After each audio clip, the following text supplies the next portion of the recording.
want to know how to make the Starbucks Caramel Ribbon Crunch Frappuccino at home with very few simple ingredients that most of them you probably already have, then continue watching.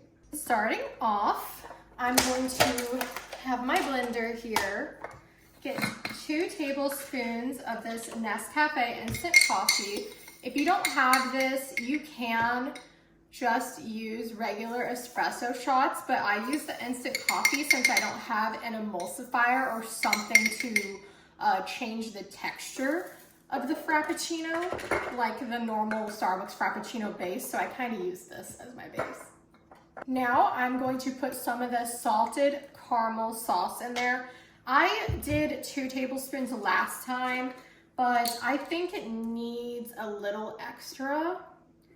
So I'm going to put 3 tablespoons of caramel sauce. I know at Starbucks they use the dark caramel sauce, but I don't have that, and this tastes good. Like, I love the way that this syrup makes it taste. This is not necessary, but for that added taste, I'm gonna add 1 tablespoon of this. It's basically a vanilla syrup with cinnamon and honey.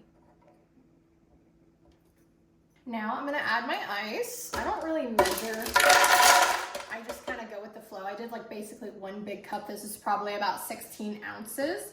And then I'm going to use my little measuring cups. Look at that. It says Brooklyn likes espresso on it. My boyfriend laser engraved this for me because he's so sweet. I'm just using 2%.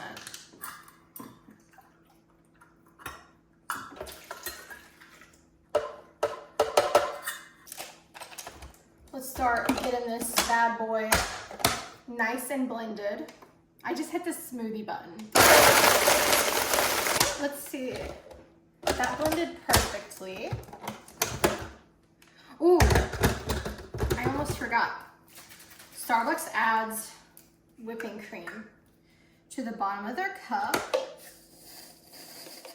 So, just gonna add about that much. I almost forgot again. Ooh. Chaos ensues. Gotta add the extra caramel drizzle. And this is just the Ghirardelli one. You can use whatever caramel you want though. I still recommend using a stronger caramel sauce for this, like my salted caramel or just a regular caramel sauce. Wow, look at that consistency. Okay. I'm gonna save some space at the top for the whipped cream. Okay. Let's top it off. Oh my gosh. If you don't have the crunch topping like I don't have the crunch topping, you can just use brown sugar and cinnamon. But if you really do want the crunch topping, you can order it from my Amazon storefront. I have like pretty much the same one linked. That's in my TikTok and my Instagram bio. I need to add it here on YouTube, guys. But yes, you can add just some brown sugar. Look at that. I definitely recommend making it like this, and you can save yourself $8.